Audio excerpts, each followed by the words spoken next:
আমার নবীজির দুই সাহাবী জাতুর রিকায়, আমার নবীজি জিহাদের ময়দানে রাতের বেলা তিনি তাঁবুর মধ্যে বিশ্রামে গেছেন। আমার নবীজির দিনগুলো কেটেছে ঘোড়ার পিঠে, রাত্রিবেলা কেটেছে জায়নামাজের তাঁবুতে। নবীজির ঘুম হয় নাই বেশি জীবনে। আমার নবীজির ঘুম ছিল খুবই কম। নবীজি ঘুমিয়েছেন, এশার নামাজ পড়ে পড়েই সামান্য একটু ঘুম দিয়েছেন। তাহাজ্জুদটা রেগুলার পড়েছেন। আমার নবী খেতেন কম, ঘুমাতেন কম। আমার নবীজির লাইফ স্টাইল যদি কোনো বান্দা ফলো করে, তার জন্য দুনিয়ার কল্যাণ থাকবে, আখিরাতের জান্নাতটা নিশ্চিত হয়ে যাবে। আমার বন্ধুগণ, নবীজি সারা জীবন যে কাজগুলো করেছেন, মূল লক্ষ্য ছিল এই সমাজে কার দিন কায়েম করা। আসতে বলবেন না, কার দিন কায়েম করা? আল্লাহর দিন কায়েম করা। আমার নবীজির ইতিহাস থেকে কিছু কথা বলবো আমি, জোরে বলি ইনশাআল্লাহ। আমার নবীজি জাতুর রিকায় রাত্রিবেলা তাঁবুর মধ্যে বিশ্রাম নিচ্ছেন। রাসূল বললেন, শোনো সাহাবী, আব্বাদ এদিকে আসো, আম্মার এদিকে আসো, তোমরা দুইজন আমাকে পাহারা দেবে, শত্রুর গতিবিধি লক্ষ্য করবে। আমি একটু আরামে গেলাম। আব্বাদ এবং আম্মার দুজন তরবারি নিয়ে দাঁড়ায়া থাকতে থাকতে সাইয়েদনা আম্মার বলছেন, ও ভাই আব্বাদ, আমার একটু চোখে একটু ঘুমালাম, তুমি পাহারা দাও। সাইয়েদনা আব্বাদ তরবারি নিয়ে দাঁড়ায় আছেন। মনে মনে ভাবলেন, রাত 1, 2, 3 বেজে গেছে, খামাখা দাঁড়াইতে গেলে আপনি শত্রু নাই। ওযু বানায় নামাজে দাঁড়ায় গেছেন, হঠাৎ করে শত্রু দূর থেকে লক্ষ্য করে ফেলেছে, তীর মেরে দিয়েছে নামাজের মধ্যে। ডান পায়ে তীর বিদ্ধ হলো, নামাজ ছাড়ে না। ওই অবস্থায় 1 রাকাত পড়লেন, আবার উঠে দাঁড়ালেন, আরেকটা তীর এসে বাম পায়ে লাগলো, নামাজ ছাড়ে না। ফিঙ্কি দিয়ে ঘুমন্ত সাহাবীর গায়ে গিয়ে রক্ত পড়েছে। জায়গা পেয়ে বলছে, আব্বাদ কি করো, শত্রু তো আক্রমণ করে ফেলেছে, নামাজ ছাড়ে না। ওই অবস্থায় রুকু করলেন, সেজদা দিলেন, তাশাহুদ পড়লেন, দরুদ পড়লেন। সালামটা ফেরার পর বলছেন, ভাই আম্মার, আমিও জানি আমাকে শত্রু অ্যাটাক করেছে, কিন্তু ভাই আম্মার রে, নামাজের মধ্যে আমি এত মজা পাচ্ছিলাম যেন আমি একটা করে আয়াত বলি, আল্লাহ তার একটা একটা করে জবাব দিয়ে দেন। যে মুসল্লি নামাজের মধ্যে মজা পায় না, ভাবতে হবে তার নামাজ ভালো করে হয় না, সে বোঝে না অনেক কিছু। নামাজের মধ্যে মজা পেতে হবে। আউযু বিল্লাহি মিনাশ শাইতানির রাজীম।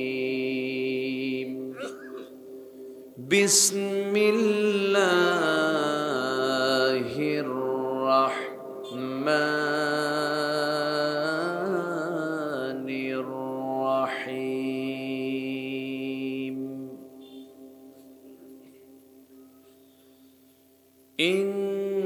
ইন্নাল ইনসানা খুলিকা হালুআ।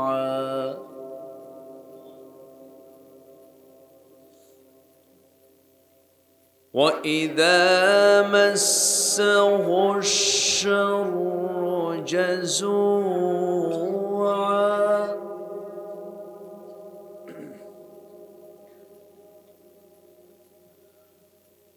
وَإِذَا مَسَّهُ الْخَيْرُ مَنُوعًا إِلَّا الْمُصَلِّينَ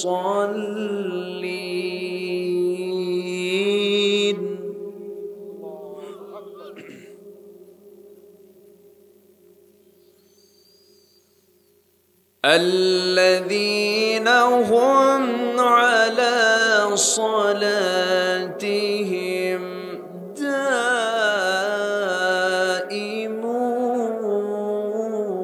دائمون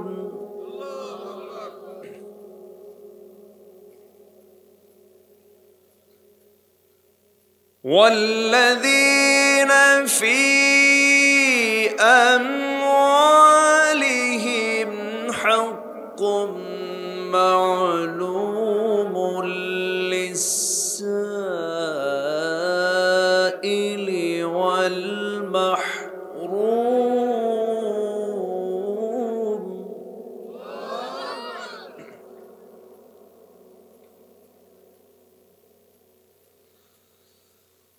والذين يصدقون يصدقون بيوم الدين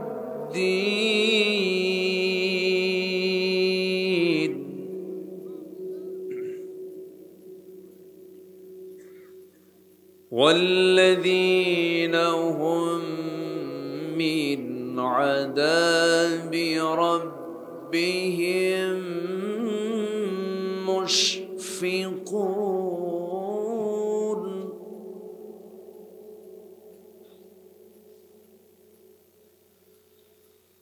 الله أكبر بسم الله الرحمن الرحيم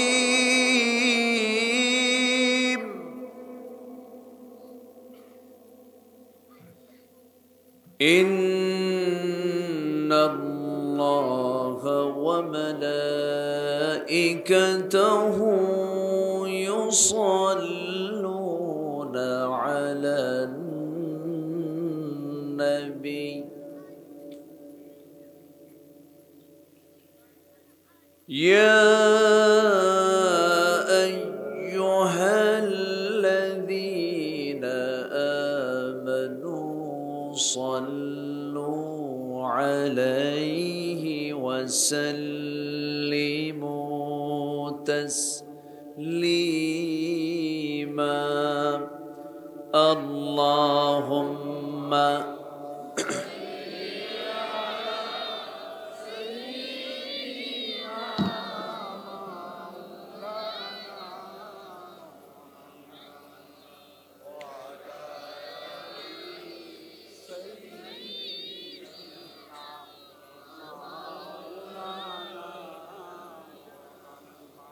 আওয়াজ দিয়ে নবীর প্রেমে মাতোয়ারা হয়ে জবান খুলে সবাই বলুন আল্লাহুম্মা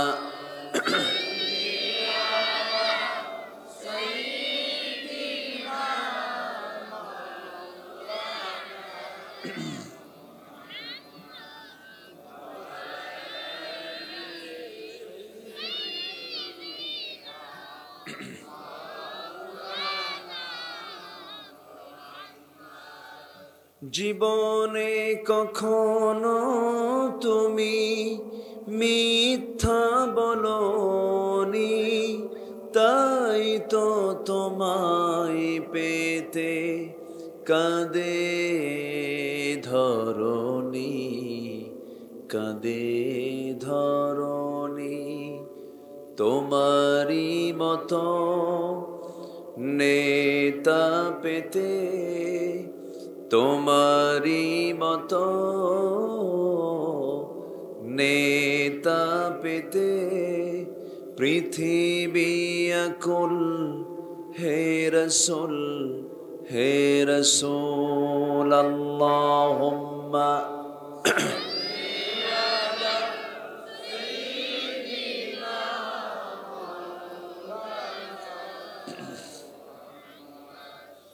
وعلى آله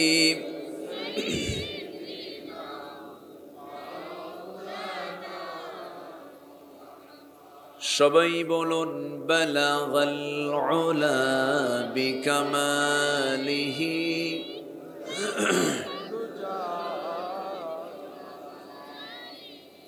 حسنت جميع خصاله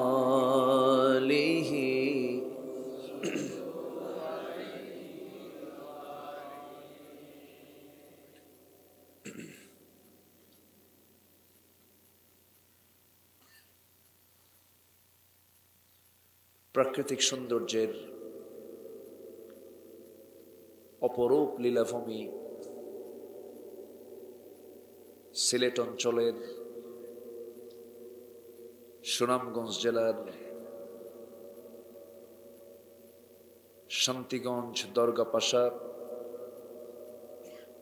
লুৎফিয়া ইসলামিয়া তাফসিরুল কোরআন মাহফিল পরিষদ আক্তাপাড়া কর্তৃক আয়োজিত তফসির মাহফিল 2024 নবম বার্ষিকী 6 ফেব্রুয়ারি 2024 অনুষ্ঠিত আজকের এই মহৎ আয়োজনের সম্মানিত সুযোগ্য সভাপতি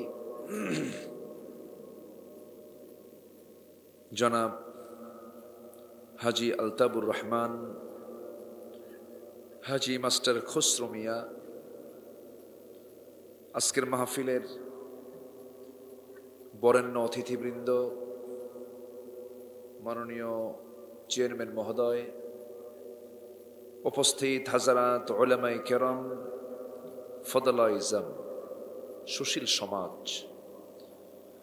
জাতির শ্রেষ্ঠ সন্তান, শিক্ষক মণ্ডলী, সামনে উপস্থিত আজকের মাহফিলের প্রধান আকর্ষণ, যাদেরকে নিয়ে আজকের এই সাজানো গোছানো বর্ণাঢ্য আয়োজন, তাওহীদের পতাকাবাহী, কালেমার ঝান্ডাবাহী, দ্বীন ইসলামের নর শারদুল বীর মুজাহিদ, প্রাণ প্রিয় সম্মানিত দ্বীনী ভাইরা, আড়ালে বসে আছেন শ্রদ্ধেয়া সম্মানিতা মা বোনেরা।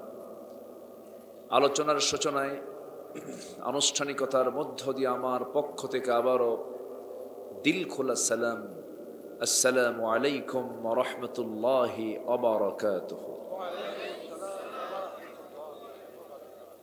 সালামের জবাব একটু ভিজা ভিজা মনে হলো, একটু মেজাজ দিয়ে তো উত্তর দেওয়া দরকার। আসসালামু আলাইকুম ওয়া রাহমাতুল্লাহি ওয়া বারাকাতুহু।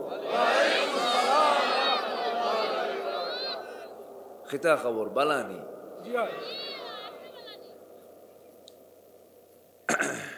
জি, আমি বলি, চেষ্টা করি বলার জন্য, কিন্তু পারি না, তো ফেল মেরে যাই। তবে আপনি বললে আমি বুঝি, গালি দিলে আরো বেশি বুঝি। যাই হোক, আসতে পেরেছি জান্নাতের টুকরায়, বসতে পেরেছি রহমতি বরকতি জায়গায়। যিনি সুযোগ দিয়েছেন সেই মনিবের দরবারে আমরা সবাই শুকর আদায় করছি, বলছি আলহামদুলিল্লাহ। সবাই বলছি আল্লাহুম্মা ইন্নী আসআলুকা আল হুদা ওয়াত তুকা ওয়াল আফাফা ওয়াল গিনা। সবাই বলি আল্লাহুম্মা লাকা আসলামতু ওয়া বিকা আমানতু ওয়া আলাইকা তাওয়াক্কালতু ওয়া ইলাইকা আনাবতু। আমরা আল্লাহ তাআলার শুকর আদায় করে নিলাম। সম্মানিত হাজিরিন, আমার অভ্যাস অনুযায়ী আমি আলোচনার সূচনায় তেলাওয়াত দিয়ে শুরু করেছি।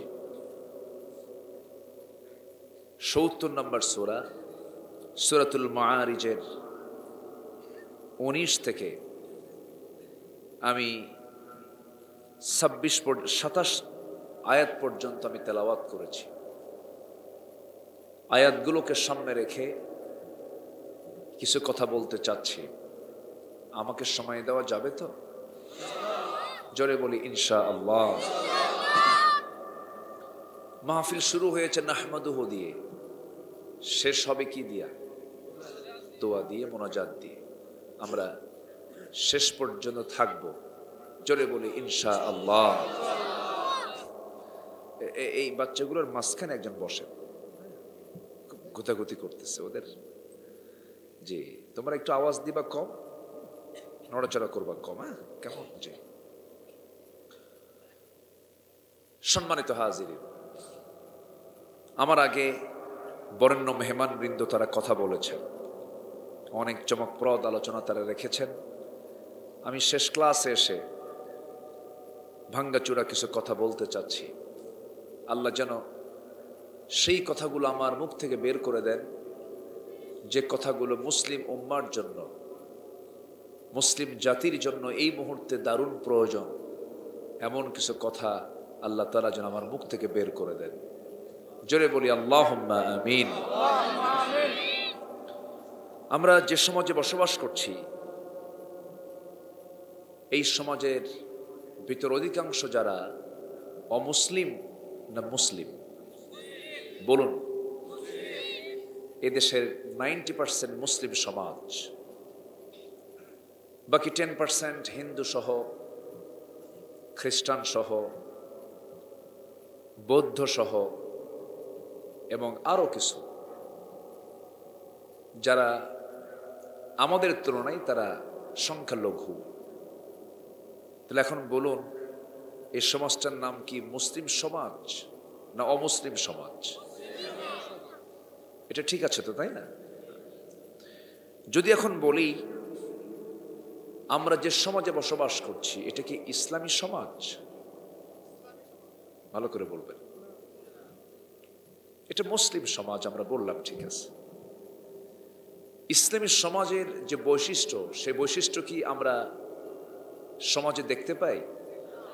সুনামগঞ্জ জেলায় তো কোনো মদের কারবার নাই, হ্যাঁ আছে? মদ নাই কোথায় বলেন? এটা কি সুনামগঞ্জের সমস্যা না গোটা দেশেরই সমস্যা? রাষ্ট্রীয় সমস্যা। তো আপনি আপনার দোষ নিয়ে জানেন কেন? সব জায়গায় সমস্যা। আচ্ছা, সুদ তো নাই, আছে? আচ্ছা, তাহলে সুদও আছে, মদও আছে, জেনা তো নাই, আছে? আচ্ছা, আমি কি অবাস্তব কিছু বলছি কি?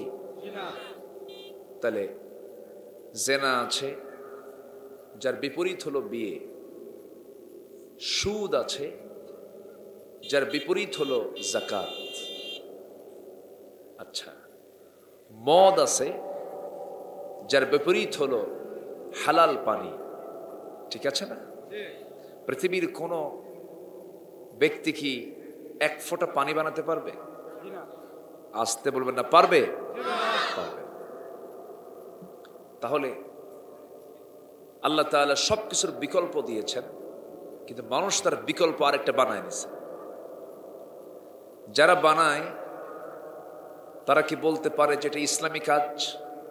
না। সে মুসলিম দাবি করতে পারে, কিন্তু এইগুলো কাজ তো ইসলামী সমাজের কাজ নয়। এই জন্য আমি বললাম যে ইসলামী সমাজ বলা যায় না, কিন্তু আমাদের দায়িত্ব ছিল, আমরা মুসলমান, এটাকে কি সমাজ বানানো? ইসলামের সমাজ। বলেন, কি সমাজ বানানো? ইসলামের সমাজ। ইসলামী সমাজ।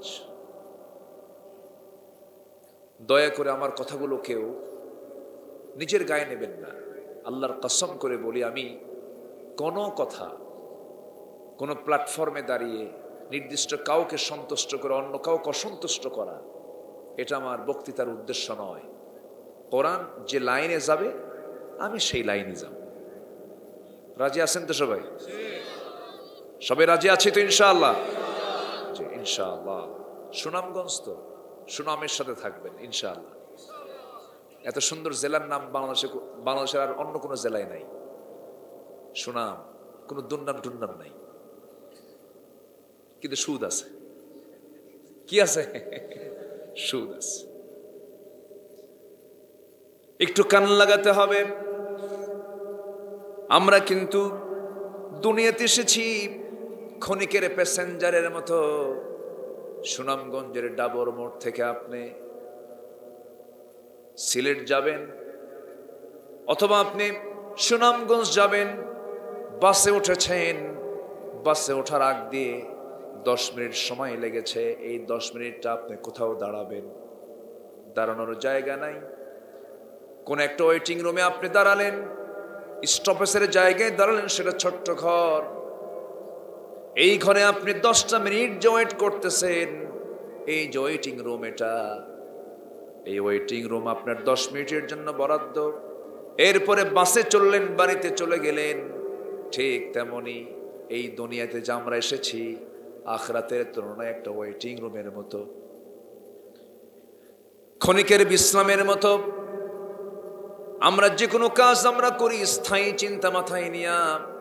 আল্লাহর সৃষ্টি হলো, আল্লাহর সৃষ্টির হলো 2 পিঠ, একটা হচ্ছে ইহকাল, আরেকটা হলো পরকাল। আমরা আছি ইহকালে 1 পিঠ, আরেকটা পিঠ পড়ে আসে না নাই বলেন? সেই পিঠের নাম কি বলেন? পরকাল। দুনিয়ার এই সৃষ্টি, দুনিয়াটা ক্ষণিকের প্রজেক্ট। এখন আছি, কিছুক্ষণ পরে নাই। আজ আছি, কাল নাই। কিন্তু আখিরাতের যে প্রজেক্ট, এটা হচ্ছে এমন একটা প্রজেক্ট, দীর্ঘস্থায়ী শুধু নয়, চিরস্থায়ী প্রজেক্ট। সেই প্রজেক্টকে সামনে রেখে আমরা চলবো না দুনিয়াকে সামনে রেখে আমরা চলবো? বলেন, দুনিয়াকে সামনে না আখেরাতকে সামনে নিয়ে? যে আখেরাতকে নিয়ে চলে, সামনে রেখে চলে, সে কি বোকা না চালাক? সেই তো চালাক, সে তো বিচক্ষণ। সুদ হলো দুনিয়ার প্রজেক্ট, জেনা হলো দুনিয়ার কাজ, মদের কারবার হলো দুনিয়ার কিছু ক্ষণিকের জন্য আনন্দ করা। এগুলো তো আখেরাতের প্রজেক্ট নয়। দুনিয়ার কিছু ক্ষণিকের জন্য, কিছু তৃপ্তি পাবার জন্য, কিছু লাভের জন্য অবৈধ পন্থা অবলম্বন করা। আখেরাতে জাহান্নাম যেতে হবে। আল্লাহ রাব্বুল আলামিন বলছেন, বান্দারে, এই দুনিয়াতে আমি তোকে যে লক্ষ্য নিয়ে পাঠিয়েছি সে লক্ষ্য তুই পূরণ করবি। লক্ষ্যটা হলো আমারা আল্লা তা'বুদু ইল্লা ইয়াহু যালিকাদ দীনুল কাইয়্যিম। আল্লাহ যা আদেশ দিয়েছেন তা তুমি ফলো করবে, তার ইবাদত করবে, দিনটাকে শক্ত করে ধরবে, দিনটাকে মজবুত করে ধরবে। আল্লাহর দিনটা কি দুর্বল না মজবুত? আল্লাহর দিনে কোনো বিধান কি বাদ আছে নাকি? কোনো বিধান বাদ নাই। মানব জীবনের জন্ম থেকে শুরু করে নিয়ে মৃত্যু পর্যন্ত মানব জীবনের যত দিক এবং বিভাগ সব আল্লাহ তাআলা কিতাবের মধ্যে বলে দিয়েছেন। দুঃখজনক হলো সত্য, আজকে মুসলমান সেই কোরআন থেকে, ইসলাম থেকে কাছে না দূরে? আসতে বলবেন না, কাছে না দূরে? দূরে। আজকে দুনিয়ার মুসলমান 180 কোটি মুসলমান, প্রতি 4 জনে একজন মুসলমান। 2 শতাধিক, এই দুটো গোটা দুনিয়াতে 2 শতাধিক রাষ্ট্র আছে, এর মধ্যে 56টা মুসলিম রাষ্ট্র। এরপরে এই 56টা মুসলিম রাষ্ট্রের মধ্যে যদি ধনীর তালিকা করা হয়, 200 দেশের মধ্যে শীর্ষ 10 তালিকার মধ্যে প্রথম দিকের কয়েকটাই হয় মুসলিম দেশ, খুব ধনী রাষ্ট্র। সম্পদের দিক থেকে মুসলমান আগায়া, জনসংখ্যার দিক থেকেও কম নয়। সব কিছু বেশি থাকার পরেও যদি প্রশ্ন করি, আজকের দুনিয়াতে সবচেয়ে বেশি মার খাওয়া জাতির নামটা কি বলেন? কারা? মুসলমান মার খাচ্ছে। মুসলমানের মসজিদ, আল্লাহর ঘর বাইতুল আকসাকে অবরুদ্ধ রেখেছে মাত্র গোটা পৃথিবীতে জনসংখ্যা তাদের 1 কোটি। ইহুদিরা বাইতুল আকসা দখল করে রাখছে, আর মুসলমান নিজেরা কামরা কামড়ি করে। নিজেদের মধ্যে কোনো ঐক্য আছে? ঐক্য আছে?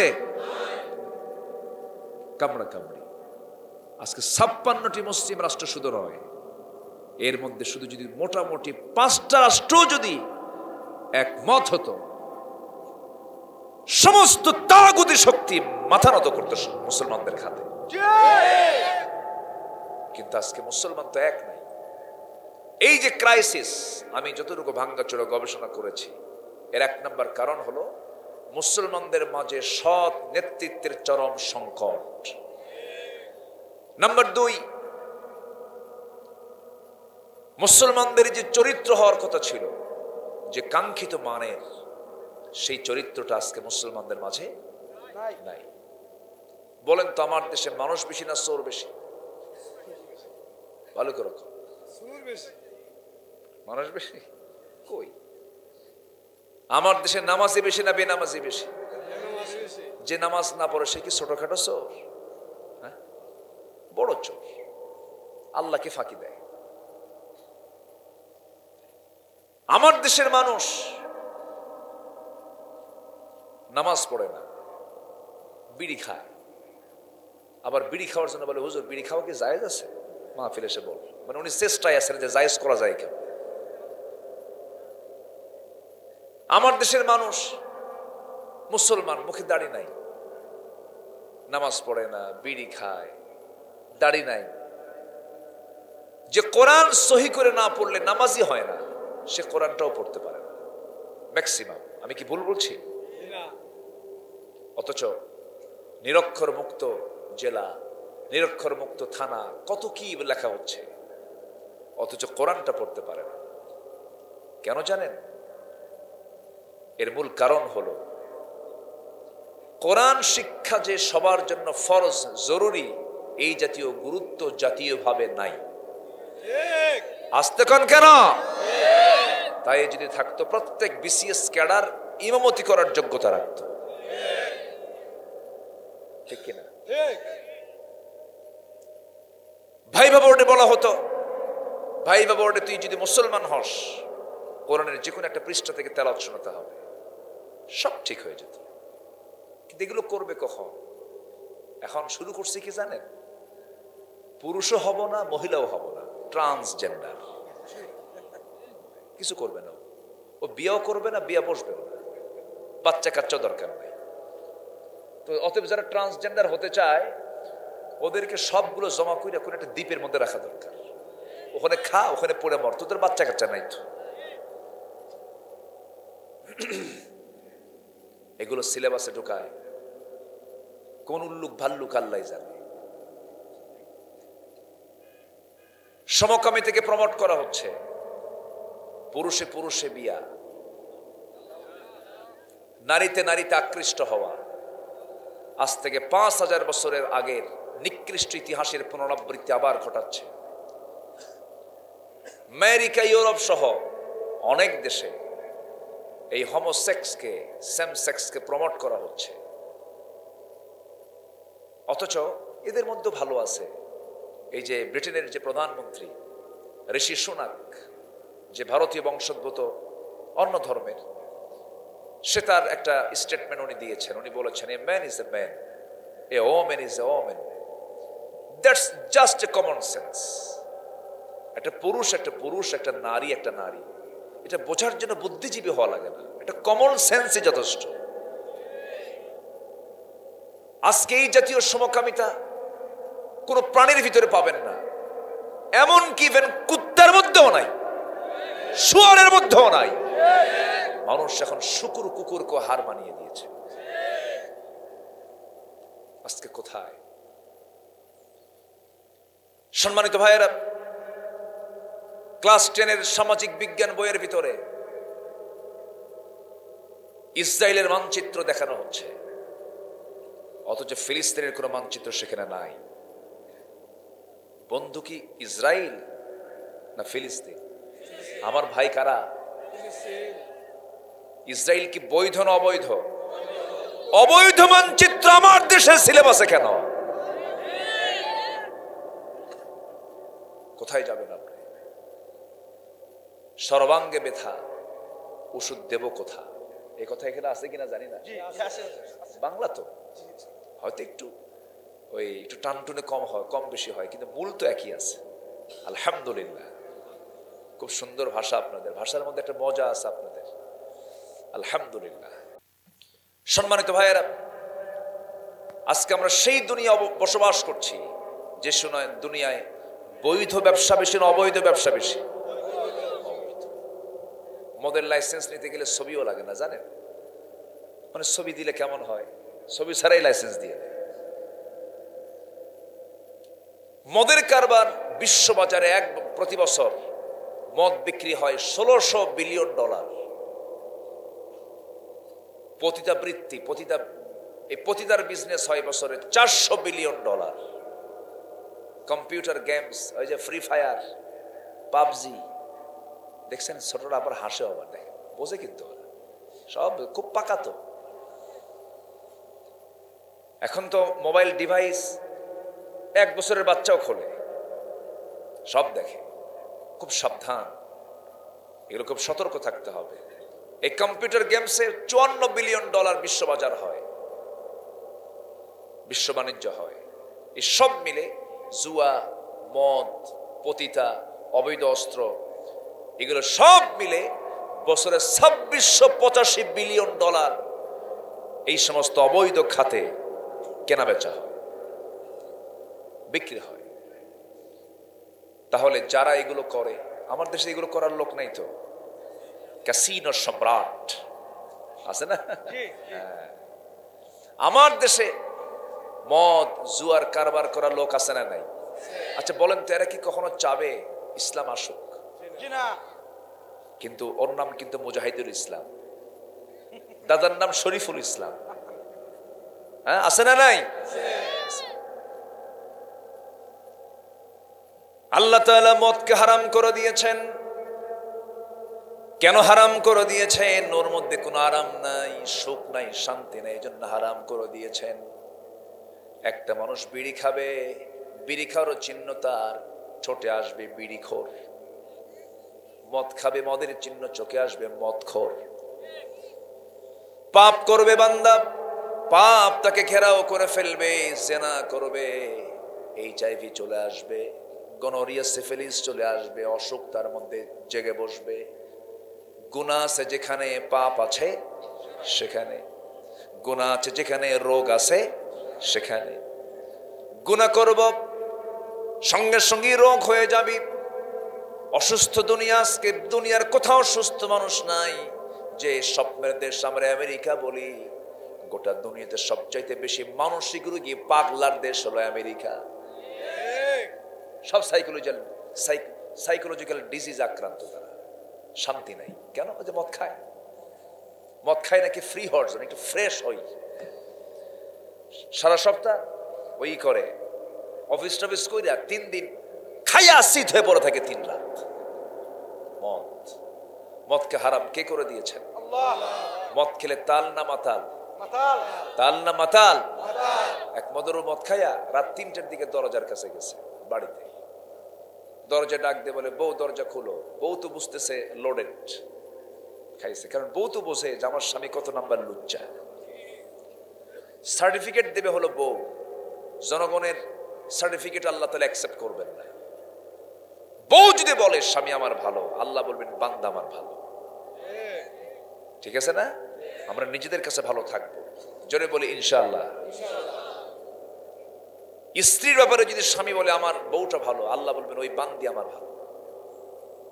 অনেকে আছে বাইরে খুব সুন্দর ব্যবহার, আর বউয়ের সাথে কুত্তার মতো ব্যবহার। আছে না এরকম? আছে না? বিশেষ করে মেয়ে যারা বিয়ে দিচ্ছে তারা খুব খুশি হচ্ছে, ওদের ভালো করে রাখো, আমার মেয়ের সাথে আমার জামাই খুব খারাপ ব্যবহার করে। আছে না এরকম? আছে না? আছে। ঠিক না? তো মদারু মদ খায় রাত 3টার দিকে আসছে। এখন বউ চিন্তা করে দরজা খুলবো কেমনে? ও তো কি যে করে, থাপ্পড়ি মারে নাকি? মাথা তো ঠিক নাই। ছেলে একটা বড়, তাকে ডাক দিয়ে বলে, আব্বা আসো তো, তোমার আব্বা আসছে, দরজা খুলতে হবে, তুই একটু সাথে দাঁড়া। তো চলো মা। তো ছেলে আর মা মিলে দরজা খুলছে। খোলা মাত্রই চোখ তো এরকম লাল টকটকা, ডাবল লোড। বইয়ের দিকে দরজা খোলা মাত্রই তাকায় বলে, আম্মা আসসালামু আলাইকুম। হেড অফিস গন্ডগোল, হেড অফিস তো ঠিক নাই।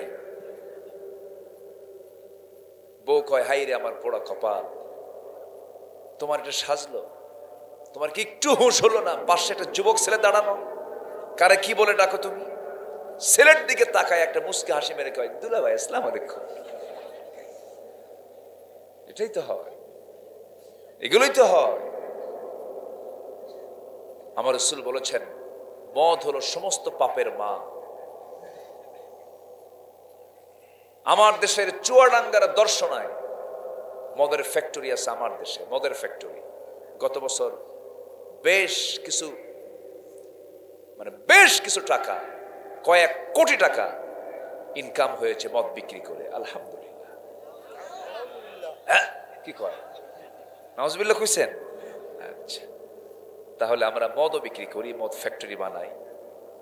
আবার কিছু হুজুরও আছে দোয়া করার জন্য, বলে হুজুর একটু দোয়া করে আসেন, দোয়া করে আল্লাহ মদের ফ্যাক্টরিতে বরকত দিয়ে দেন।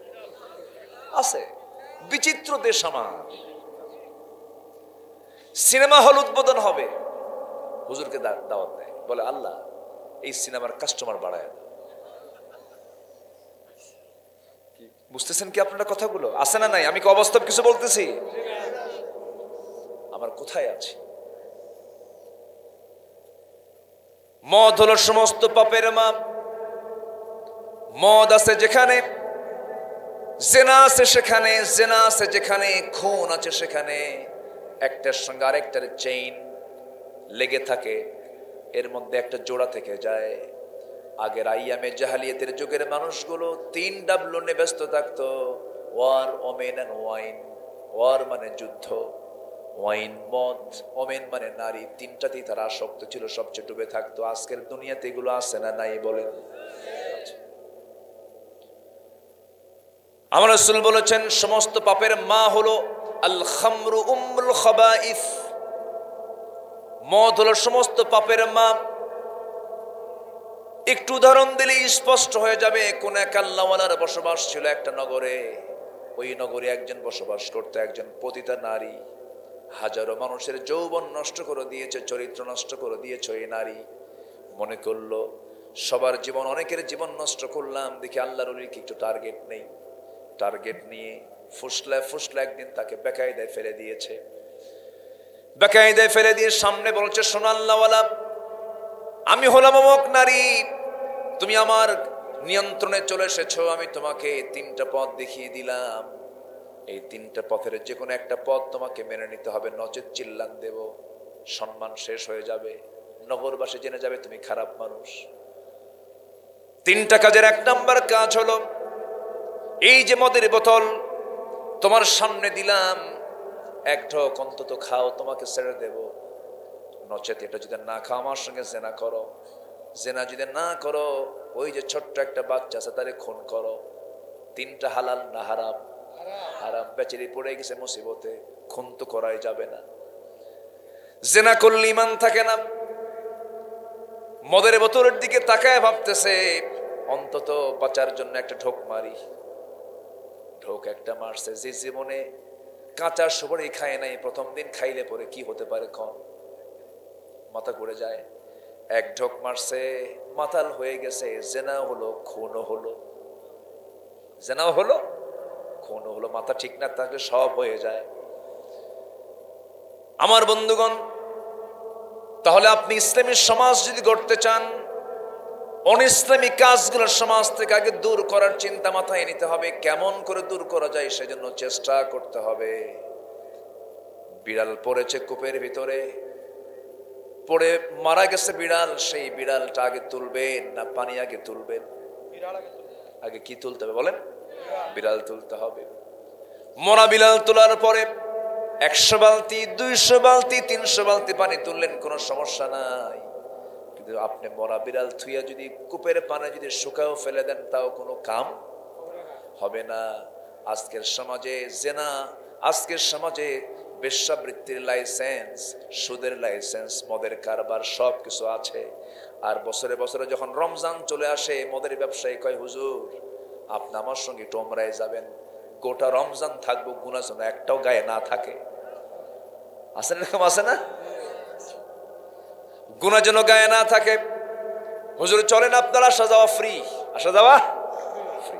উনিও খুব খুশি, যাইয়া দোয়া করে, আল্লাহ আমার সঙ্গে এই মদের ব্যবসায়ী আসছে, আল্লাহ তুমি তার সমস্ত গুনাহ মাফ করে জান্নাত পার করে জাহান্নাম দিও। আমাদের সমাজে দুই শ্রেণীর মানুষ আছে। এক শ্রেণী হলো হারাম কাজের কাছেও যায় না, আবার কিছু শ্রেণী আছে হারাম কাজও করে হালাল কাজও করে, দুই দিকে ঠিক রাখে, আল্লাহকে খুশি রাখে। শয়তান বাজার হওয়ার কি দরকার? শয়তানও রাখে। ওই লোকের মতো যে লোকটা গরু চুরি করে কোরবানি দিতে গেছে। গরু চুরি করে কি দিতে গেছে? কোরবানি। কেন জানেন? ওই মানে কোরবানির আগের জুম্মায় খতিব খুতবা দিছে যে কোরবানি দিলে দারুণ সওয়াব। এই সওয়াবকে আর বাদ দেওয়া যায়? গরু চুরি করে আনছে, তো ফজরের সময় মসজিদের সামনে দিয়ে যায়, খতিব দেখে বলছে, এই এত রাতে গরু খা। হুজুর আপনার জন্যই তো হলো। কেন? আপনি খুতবা দিচ্ছেন কোরবানির তাৎপর্য নিয়ে, আমি কি পারি কোরবানি না দিয়া? গরু পাইছে, ওকে হুজুর চুরি করে আনছে। চুরি করে আনছো, আমি কি চুরি করতে বলছি? হুজুর আপনি তাক বলেন নাই, কিন্তু আমি একটা অঙ্ক করছি। কি অঙ্ক? অঙ্কটা হলো, আপনি যে বলেছেন প্রত্যেকটা পশমে পশমে একটা করে নাকি এত সওয়াব কোরবানি দিলে, আর আমি তো চুরি করে আনছি, এটাও গুনাহ। গুনাহ, কিন্তু একটা গুনাহ তো চুরি করা। তো ভাবলাম যে চুরি করার গুনাহ আর কোরবানি দেওয়ার সওয়াব, প্লাস মাইনাস মাইনাস, মাঝখান থেকে সওয়াব না হলেও আমার গোশত খাওয়া তো বোনাস। বলেন এই হিসাব কষে কি জান্নাত পাওয়া যাবে? জান্নাত পাওয়া যাবে? আগে মাথা থেকে ঝেড়ে ফেলতে হবে, কোনো হারাম কাজে যাওয়া যাবে না। আল্লাহ বলবেন তুই হারাম ছাড়বি, আমি তোকে জান্নাতের গ্রিন সিগন্যাল দিয়ে দেব। যেরকম সুবহানাল্লাহ। তুই হালাল ধরবি, আমি জান্নাত তোর জন্য বরাদ্দ করব। এক লাইন ওয়াজই কিন্তু যথেষ্ট। আমার দেশে আবার ওয়াজ মানে শোনে বেশি, তো আমার দেশে শোনে বেশি না আমল করে বেশি? শোনে বেশি, আমল নাই। আমল যদি বেশি থাকতো তাহলে ওয়াজ বেশি লাগতো না। ওয়াজ শুনে শুনে খুব মজা পায়। ফজরের সময় পানি ঠান্ডা, ওযু করে না, নামাজও পড়ে না, হুজুর ওয়াজ তো শুনছি। কিন্তু আমাদের ওয়াজ শোনা দরকার বেশি না আমল করা বেশি দরকার? আমল। একটু মূল আলোচনার দিকে আস্তে আস্তে চলে যায়। তাহলে আমি এতক্ষণ যেটা বোঝাতে চাই সেটা হলো, ইসলামী সমাজকে গড়ার জন্য অনইসলামী সমাজকে শুধু দোয়া করে বন্ধ হবে? আজ থেকে দোয়া করে বন্ধ হবে? বন্ধ করার জন্য আমাদের চেষ্টার দরকার আছে না নাই? এই চেষ্টাকে আরবিতে বলা হয় মুজাহাদা। আরেকটা নাম হলো জিহাদ। আরেকটা নাম কি? জিহাদ। জিহাদ শুনলি তো কয় জঙ্গি। মানে কোন দিকে যাবেন আপনি? ওরা আমেরিকা থেকে এসে ইরাককে হামলা করা একদম ফরজ, ওদের জন্য জায়েজ, কোনো সমস্যা নাই। মুসলমান একটু হা করলি কয় এই জঙ্গি হা করছে। ইসরায়েল মারতেছে ফিলিস্তিনকে, একের পর এক বোমা মারতেছে, ওরে ঢিল মারছে, এ হামাস জঙ্গি। কি জঙ্গি? হামাস। কোনোদিন কি কইছে ইসরায়েলের জঙ্গিরা? আচ্ছা আস্তে কয় বলছে। আর মুসলমান কি হয়? জঙ্গি হয়ে যায়। কোথায় যাবেন আপনি? ইসলাম নিয়ে কথা বলবেন, আপনি মৌলবাদী। পর্দার কথা বলবেন, কয় যেহেতু কট্টরপন্থী, মেয়েদেরকে প্যাকেট করে রাখতে চায়। মেয়েদের পর্দা ছাড়া কি সম্মান হবে? মর্যাদা আসবে? এখন গোটা দুনিয়ার নারী হয়ে গেছে পণ্য সামগ্রীর মতো, ঠিক কিনা বলেন? সবচেয়ে কম দাম হলো নারীর আজকে। যে নারীকে সবচেয়ে বেশি দাম দিয়েছেন মুহাম্মদ সাল্লাল্লাহু আলাইহি ওয়াসাল্লাম। রাসূল বলেছেন মায়ের পার নিচে জান্নাত, নারীর পার নিচে জান্নাত। রাসূল বলেছেন সে নারীকে আজকে আমরা কোথায় নিয়ে গেছি, কোথায় নিয়ে চলে গেছে? আজকে মেয়েদেরকে পণ্য সামগ্রী বানায় ছাড়ছে। এমনও বাপ আছে, বাপ মেয়েকে মঞ্চে তুলে দিয়ে মেয়ে নাচে আর বাপ হাতের তালি মারে। আছে না? আসতে বলবেন আছে না নাই? আবার নাচার পরে মাইক হাতে নিয়ে বাপ কয়, ভাইরা আমার মেয়ে মাশাআল্লাহ খুব না ভালো নাচছে, মাশাআল্লাহ। দেখছেন? আছে না এরকম? সবাই দোয়া করবেন ভালো যেন নাচতে পারে। থাপ্পড়ে 32 দাঁত ভাঙ্গা দরকার বেদব বাপদের, ঠিক কিনা? এই হচ্ছে সমাজের অবস্থা। সম্মানিত ভাইয়েরা, অনেক কথা আছে, আমার কথার মধ্যে তো রসকস কম। আমাকে সময় দিচ্ছেন তো নাকি? কারো কোনো সমস্যা নাই তো? বলি আলহামদুলিল্লাহ, জোরে বলি আলহামদুলিল্লাহ। আমরা কি হারাম ছেড়ে দেব না? হারাম ছাড়বো না ইনশাআল্লাহ। কি ধরবো? হালাল। কি ধরবো? হালাল ধরবো, হারাম ছেড়ে দেব। হারামের মধ্যে কোনো আরাম নাই, পাপের মধ্যে কোনো সুখ নাই, পাপের মধ্যে কোনো তৃপ্তি নাই। যুবক, তুমি জিনা করতে যাবে, শান্তি পাবা না, কিন্তু বিয়ে করবা, বউ বানায় নিয়ে আসবা। এর মধ্যে আল্লাহ তাআলা মাওয়াদ্দাতাও ওয়া রাহমাহ, ভালোবাসাও দিয়েছেন, রহমতও দিয়েছেন। জিনার মধ্যে তোমার জন্য অশান্তি হবে, টেনশন হবে, অসুস্থ হয়ে যাবে তুমি, রোগাক্রান্ত হয়ে পড়বে তুমি। খারাপ কাজের মধ্যে কোনো কল্যাণ থাকতে পারে না, কিন্তু মানুষের মন তো ছোট, মানুষ তো হৃদয়টা ছোট বানিয়ে রাখে, খারাপের দিকে বেশি যেতে চায় মন। আল্লাহ এই জন্য বান্দার প্রকৃতি কিছু তুলে ধরেছেন, ইন্নাল ইনসানা খুলিকা হালুয়া। মানুষের মনটা হলো ছোট মোটো, ভীরু টাইপের, কৃপণ টাইপের। যখন তার সামনে কোনো বিপদ আসে তখন সে ঘাবড়ে যায়, যখন তার সামনে কোনো নিয়ামত আসে তখন সে আল্লাহকেই ভুলে যায়। আছে না? আল্লাহকে ভুলে যাওয়ার মতো লোক আছে না? এমনকি আমার নবীর সামনে এক সাহাবী এসে বলেন, হুজুর আমি গরিব মানুষ, আপনি আমার জন্য একটু দোয়া করুন, আমি যেন ধনী হয়ে যাই। রাসূল বলেন, না যাও, না আমি তোমার জন্য দোয়া করব না, যাও। 3 দিন আসছে। 3 দিন আসার পর রাসূল বললেন, তুমি বারবার আমার কাছে চাচ্ছ, হুজুর একটু আমার জন্য এমন দোয়াটা করে দেন। রাসূল বললেন, আল্লাহ তুমি এর সম্পদে বরকত দিয়ে দাও। সম্পদ হলো, কিন্তু সম্পদ হলে হবে কি? এই বেচারের নাম ছিল হাতিব। এই আল্লাহর গোলাম নবীর কাছ থেকে দোয়া নিয়ে চলে গেল, সম্পদ হলো, কিন্তু সম্পদ ধীরে ধীরে বাড়ে, জামাত ধীরে ধীরে ছাড়ে, নামাজ ধীরে ধীরে মিস হয়ে যায়। আগে 5 ওয়াক্ত নামাজ জামাতে পড়তো, 4 ওয়াক্ত হয়, 3 ওয়াক্ত হয়, 2 ওয়াক্ত হয়, 1 ওয়াক্ত হয়, পরে জামাতি ছাড়া, জামাতে নামাজ পড়তে পারে না। আমার নবীজির কানে সংবাদ চলে গেল, প্রচুর পরিমাণ সম্পদের মালিক হয়েছে হাতিব। আমার রাসূল বললেন, যাও তার কাছে যাকাতের কিছু অংশ নিয়ে আসো। সঙ্গে সঙ্গে বলল, না আমি যাকাত কেন দেব, আমি যাকাত দেব না। আমার নবীর কানে যখন সংবাদ চলে এলো, রাসূল বললেন, কোনোদিন তার কাছ থেকে তোমরা কেউ যাকাত সে দিতে চাইলেও নিবা না, দিতে চাইলেও নিবা না। আমার বন্ধুগণ, কিছুদিন পর ওই ব্যক্তিটা শুনতে পারল রাসূল তার বিরুদ্ধে এমন কথা বলেছেন। নবীর কাছে গিয়ে সরি বললেন, নবীর কাছে গিয়ে মাফ চাইলো, ক্ষমা চাইলো, বলল, হুজুর ভুল হয়ে গেছে, মাফ করে দেন।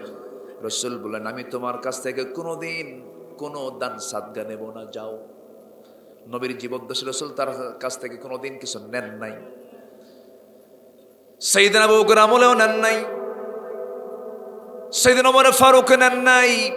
শেষ পর্যন্ত সে নবীর লানত নিয়ে দুনিয়া থেকে বিদায় হয়ে গেছে।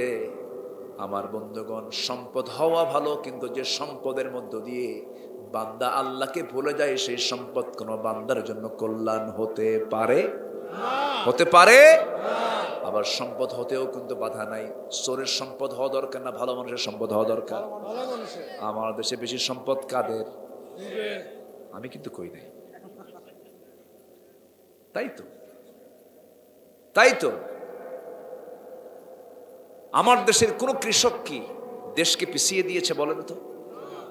কোন কৃষক দেশকে পিছিয়ে দিছে? দেশকে আগায় দিছে না? পরিশ্রম করে দেশকে আগায় দিয়েছে। আমার দেশের কোন শ্রমিক দেশকে পিছিয়ে দিছে? আগায় দিয়েছে।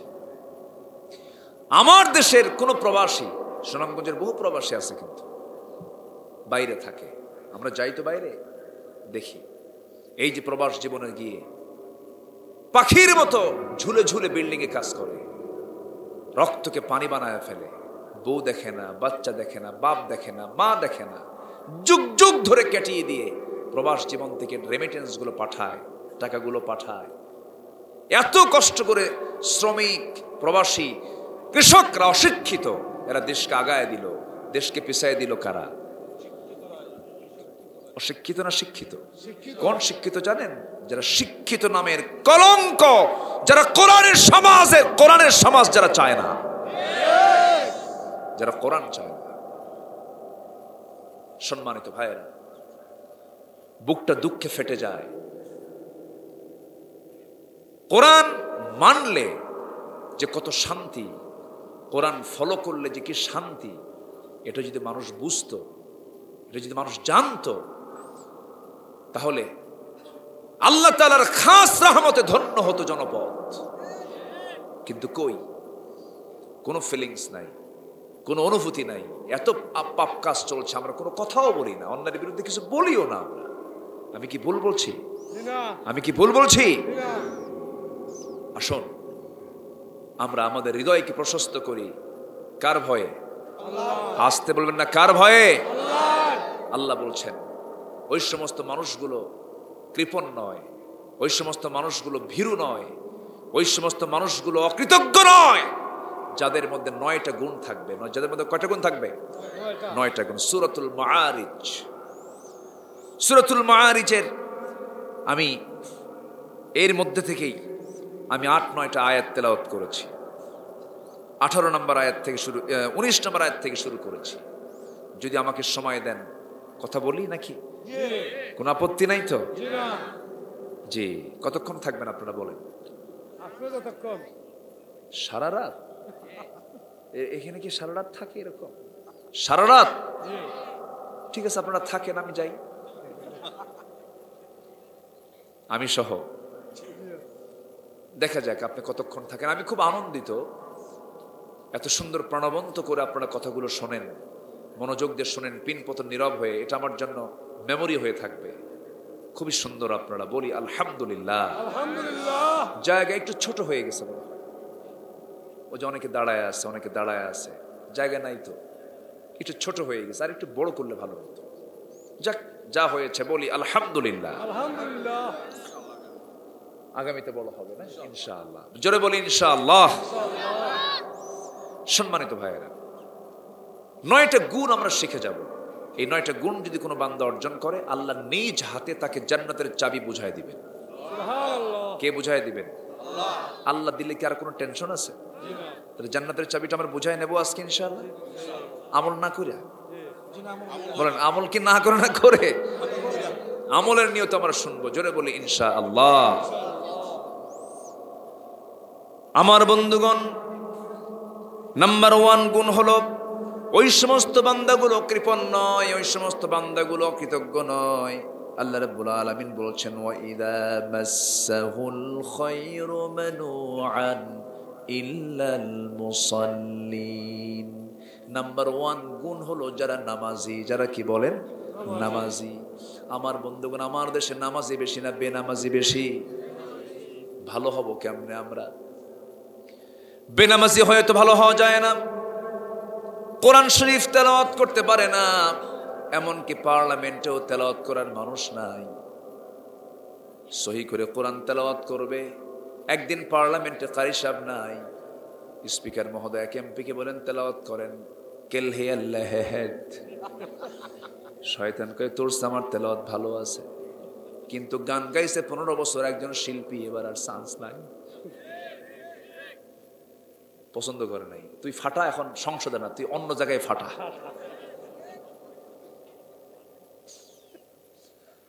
আমার ভাইয়েরা, নামাজ যার নাই, কোরআন তেলাওয়াত যার নাই, তারা জীবনে কিচ্ছু নাই।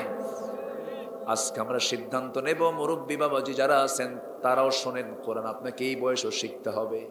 কোরআন সহি না করলে নামাজ সহি হবে না। মুরব্বীকে যখন বলি, মুরব্বী চাচা কোরআনটা পড়েন ভালো করে, কে বাবা মুখী আসে না, পারি না। কিন্তু যখন বলি চাচা, সুনামগঞ্জের ওই পৌরসভার মোড়ে যে 4 কাঠা জায়গা আছে আপনার, তার দাগ নাম্বার কত? 93। ঠনঠনা কয়। ওই দাগ নাম্বার মুখস্থ আছে আবার।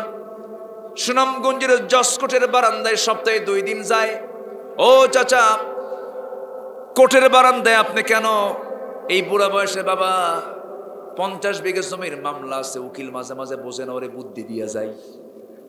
তাহলে উকিলকে বুদ্ধিও দিতে পারে, দাগ নাম্বারও মুখস্থ রাখতে পারে, কিন্তু কোরআন শরীফ মুখে আসে না। আল্লাহ ছাড়বেন না, কিন্তু ধরে ফেলবেন। আল্লাহ বলছেন, বান্দারে 50-60 বছরের জিন্দেগির জন্য তুমি যদি এই দাগ নাম্বারগুলো সব হুবহু মুখস্থ করতে পারো, আমি তোমার জন্য সর্বনিম্ন জান্নাত রেখে দিয়েছি। 10টা পৃথিবীর মতো একটা জান্নাত। কয়টা পৃথিবী? 10টা পৃথিবীর মতো একটা জান্নাত রেখে দিয়েছি। সেটার দাগ নাম্বার নাই? সেই জান্নাতের দাগ নাম্বার আছে না নাই? আপনি সুনামগঞ্জ এখান থেকে চলে যাবেন, কক্সবাজারের টেকনাফ উপজেলার মেরিন ড্রাইভে যাবেন। আপনি রাস্তা চেনেন না, এখন কি রাস্তা চেনা লাগে নাকি? কি আছে? গুগল বাবা। ওই গুগলের ম্যাপে আপনি সার্চ দিবেন, কোন দিক দিয়ে ভালো রাস্তা, কোন দিকে জাম আছে, কোন দিকে সমস্যা আছে, কোন দিকে সমস্যা নেই, সব ক্লিয়ার করে আপনাকে নিয়ে চলে যেতেছে। মানুষের সংক্ষিপ্ত বুদ্ধি দিয়া, সীমিত বুদ্ধি দিয়া যদি এমন ম্যাপের মধ্য দিয়ে আপনি যদি বিমান চালাতে পারেন, গাড়ি চালাতে পারেন, সব জায়গায় যদি যেতে পারেন, আল্লাহ তাআলা কোরআনে কারীমের মধ্যে এমন একটা ম্যাপ দিয়েছেন বান্দার জন্য, যে ম্যাপটা ভালো করে দেখলে পরে বান্দা এই ম্যাপে সে জান্নাতের দরজায় পৌঁছে যাবে। এই জন্য পড়ার দরকার আছে না নাই? আছে। কোরআন নামাজ হয়, নামাজ পড়তে হয় কি তেলাওয়াত করে? কোরআন তেলাওয়াত করে পড়তে হবে কোরআন। প্রথম হুকুম হলো পড়ো। কি পড়ো? ট্রান্সজেন্ডার? হ্যাঁ, পড়ো কার নামে? প্রথম হুকুমটা কি? প্রথম হুকুমটা কি বলেন? পড়ো। কারণ নামাজ পড়তে হবে, রোজা রাখতে হবে, হজ করতে হবে, দিন মানতে হবে, হালাল খেতে হবে। এর জন্য সবার আগে কি দরকার? পড়া দরকার। আমার ভাইয়েরা, নামাজি যারা, এই নামাজি যারা হবে, আল্লাহ রাব্বুল আলামিন বলছেন আমি তাদের হাতে জান্নাতটা তুলে দেব। নামাজ পড়বো আমরা সুন্দর করে, নিয়মিত না অনিয়মিত, বুঝে না না বুঝে, জেনে না না জেনে। কিছু লোক আছে মসজিদের ধারে পাশেই যায় না, মসজিদের সামনে গরু বেঁধে রাখছে, গরু দড়ি ছিঁড়ে মসজিদের মধ্যে ঢুকছে। গরুওয়ালাকে ডাক দিয়ে বলে, বেকু, গরুর দড়ি এই জায়গায় বাঁধছিস, ছিঁড়ে তো মসজিদের মধ্যে আসছে, তুই একটু বাঁধবি না? কেউ গরু বোঝে না তো, এই জন্য মসজিদে গেছে, আর আমি বুঝি এজন্য যাই না মসজিদে। তাহলে আসল গরুকে। আমার বন্ধুগণ, আজকে মুসলমান নামাজ পড়ে না, এমন নেতার পিছনে ঘোরে যে নেতা গাঁজা খায়, আছে না নাই? এমন নেতার পিছনে যায় যে নেতা মসজিদ না দেখে দুর্গা পূজায় যায়, আছে না নাই? যে নেতৃত্ব মানতে গেলে নামাজ লাগে না, যে নেতৃত্ব মানতে গেলে রোজা লাগে না, যে নেতৃত্ব মানতে গেলে সত্য কথা বলার প্রয়োজন হয় না, যে নেতৃত্ব মানতে গেলে বান্দার হক নষ্ট করতে হয়, যে নেতৃত্ব মানতে গেলে তার হাতে নারী তুলে দেয়, মদ তুলে দেয়, ওই সমস্ত নেতৃত্বের মুখে আমরা জুতা ফিকা মারি, ঠিক কিনা? সব তো দেখলাম আমরা। চরিত্র ধ্বংস করে দেবে যুবক, তোমার এমন নেতা তোমার মানার দরকার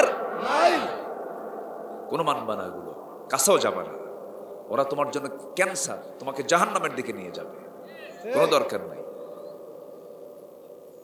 তোমার দাম কত?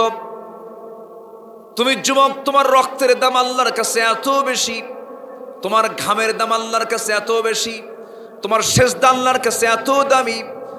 আমার আল্লাহ বলছেন, ও বান্দা যুবকরা শোন, তুই কি জানিস তোর যৌবনটা ইবাদতে যদি কাটায়া দিতে পারিস, আমার আরশ আজিমের ছায়ায় আমি তোকে স্পেশাল মেহমান বানায়া নেব।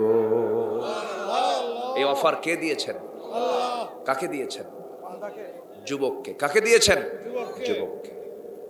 যুবকের দামই আলাদা, বুড়া মানুষের দাম নেই।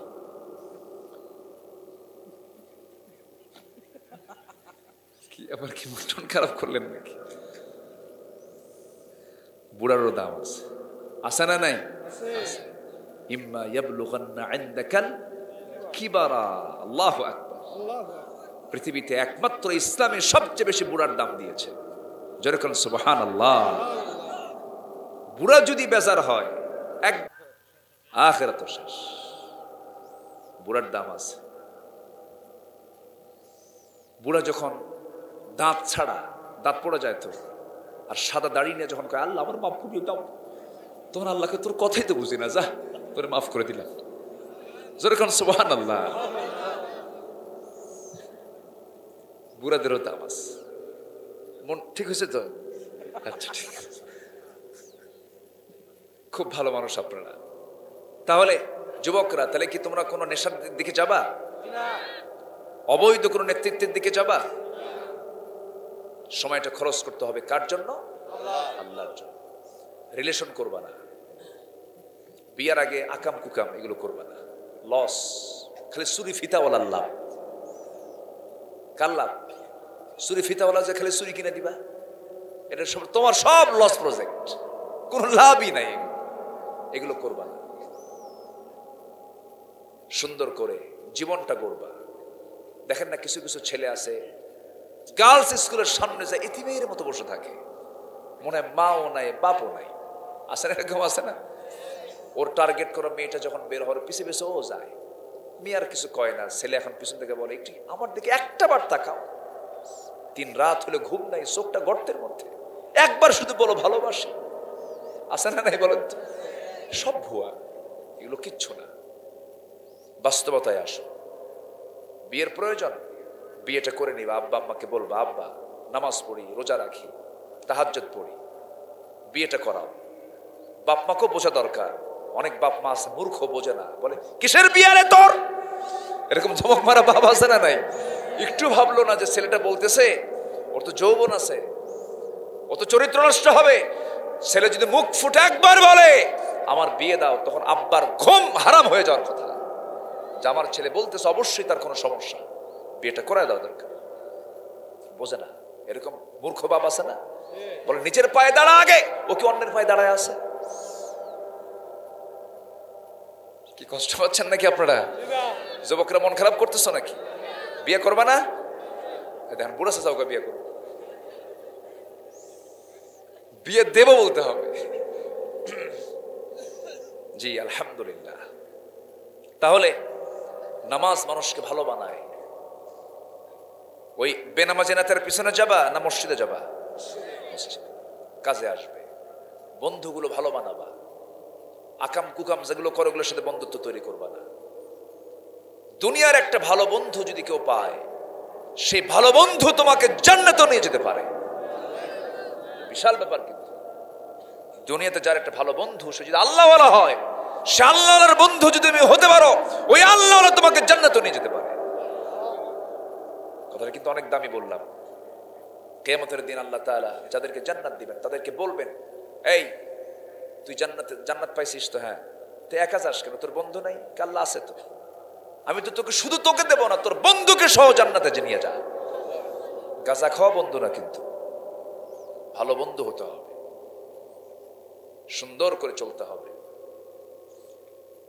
আমি খুবই খুশি আজকের মাহফিলে এসে, যুবকদের অংশগ্রহণ আজকের মাহফিলে বেশি। সব যুবকরা বসে আছো, তোমরা, তোমাদের জন্য বাংলাদেশের উন্নতি অপেক্ষা করছে। বাংলাদেশের উন্নতি করার জন্য আগে দরকার হলো, দেশের উন্নতি আগে দরকার না, চরিত্রের উন্নতি আগে দরকার। আদর্শ চরিত্র আগে করতে হবে। তোমার চরিত্রে মান যত ভালো হবে, দেশ তত উন্নত হবে। ঠকাবা না কাউকে, ওজনে কম দিবা না, মিথ্যা কথা বলবা না, গীবত শিকায়েত করবা না, ভালো করে চলবা। লাকাদ কানা লাকুম ফি রাসূলিল্লাহি উসওয়াতুন হাসানাহ। আল্লাহু আকবার। তোমাদের জন্য উত্তম আদর্শের বাস্তব নমুনা হলেন জনাবে মুহাম্মদুর রাসূলুল্লাহ সাল্লাল্লাহু আলাইহি সাল্লাম। রাসূলকে তোমরা ফলো করো। রাসূল কেমন করে খেয়েছেন, কেমন করে ঘুমাইছেন, কেমন করে চলেছেন, কেমন করে ফিরেছেন, কেমন করে রাজনীতি করেছেন, কেমন করে সমাজ চালিয়েছেন, কেমন করে পরিবার চালিয়েছেন, সন্তান লালন পালন করেছেন, সব তুমি ফলো করবা। রাসূলকে মানবা 16 আনা, জান্নাত বুঝে নেবে 16 আনা। কোনো সমস্যা নাই। জান্নাত তো আল্লাহ আমার জন্যই বানিয়েছেন, আপনার জন্যই বানিয়েছেন। জান্নাত কেন পাবো না?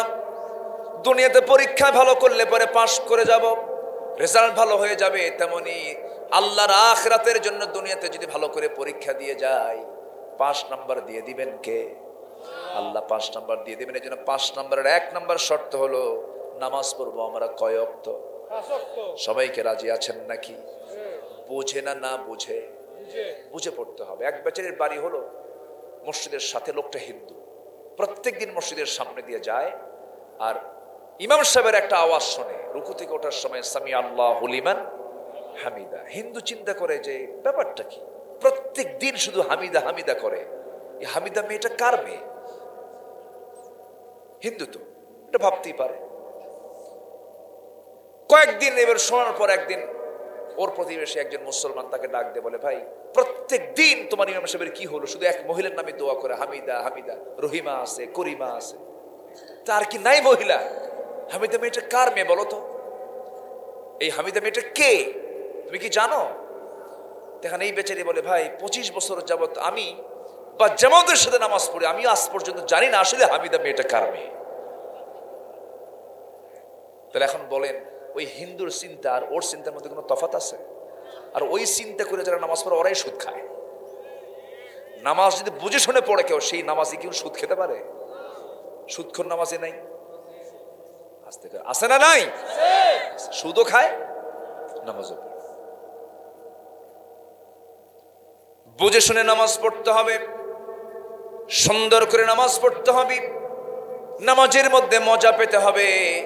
আমার নবীর 2 সাহাবী জাতুর রিকায়, আমার নবী জিহাদের ময়দানে রাতের বেলা তিনি তাঁবুর মধ্যে বিশ্রামে গেছেন। আমার নবীর দিনগুলো কেটেছে ঘোড়ার পিঠে, রাত্রিবেলা কেটেছে জায়নামাজ আর তাঁবুতে। নবীর ঘুম হয় নাই বেশি জীবনে। আমার নবীর ঘুম ছিল খুবই কম। নবীজি ঘুমিয়েছেন, এশার নামাজ পড়ে পড়ে সামান্য একটু ঘুম দিয়েছেন, তাহাজ্জুদটা রেগুলার পড়েছেন। আমার নবী খেতেন কম, ঘুমাতেন কম। আমার নবীজির লাইফ স্টাইল যদি কোনো বান্দা ফলো করে, তার জন্য দুনিয়ার কল্যাণ থাকবে, আখিরাতের জান্নাতটা নিশ্চিত হয়ে যাবে। আমার বন্ধুগণ, নবীজি সারা জীবন যে কাজগুলো করেছেন, মূল লক্ষ্য ছিল এই সমাজে কার দিন কায়েম করা। আসতে বলবেন না, কার দিন কায়েম করা? আল্লাহর দিন কায়েম করা। আমার নবীজির ইতিহাস থেকে কিছু কথা বলবো আমি, জোরে বলি ইনশাআল্লাহ। আমার নবীজি যাতুর রিকায় রাত্রিবেলা তাঁবুর মধ্যে বিশ্রাম নিচ্ছেন। রাসূল বললেন, শোনো সাহাবী, আব্বাদ এদিকে আসো, আম্মার এদিকে আসো, তোমরা দুইজন আমাকে পাহারা দেবে, শত্রু গতিবিধি লক্ষ্য করবে। আমি একটু আরামে গেলাম। আব্বাদ এবং আম্মার দুজন তরবারি নিয়ে দাঁড়ায়া থাকতে থাকতে সাইয়েদনা আম্মার বলছেন, ও ভাই আব্বাদ, আমার একটু চোখে একটু ঘুমালাম, তুমি পাহারা দাও। সাইয়েদনা আব্বাদ তরবারি নিয়ে দাঁড়ায় আছেন, মনে মনে ভাবলেন রাত 1, 2, 3 বেজে গেছে, খামাখা দাঁড়াইতে গেলে আপনি শত্রু নাই। ওযু বানায় নামাজে দাঁড়ায় গেছেন, হঠাৎ করে শত্রু দূর থেকে লক্ষ্য করে ফেলেছে, তীর মেরে দিয়েছে নামাজের মধ্যে। ডান পায়ে তীর বিদ্ধ হলো, নামাজ ছাড়ে না। ওই অবস্থায় 1 রাকাত পড়লেন, আবার উঠে দাঁড়ালেন, আরেকটা তীর এসে বাম পায়ে লাগলো, নামাজ ছাড়ে না। ফিঙ্কি দিয়ে ঘুমন্ত সাহাবীর গায়ে গিয়ে রক্ত পড়েছে। জায়গা পেয়ে বলছে, আব্বাদ কি করো, শত্রু তো আক্রমণ করে ফেলেছে, নামাজ ছাড়ে না।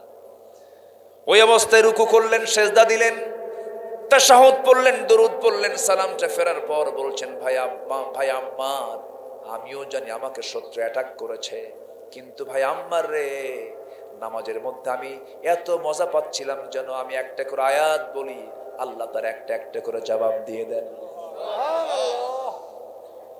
যে মুসল্লি নামাজের মধ্যে মজা পায় না, ভাবতে হবে তার নামাজ ভালো করে হয় না, সে বোঝে না অনেক কিছু।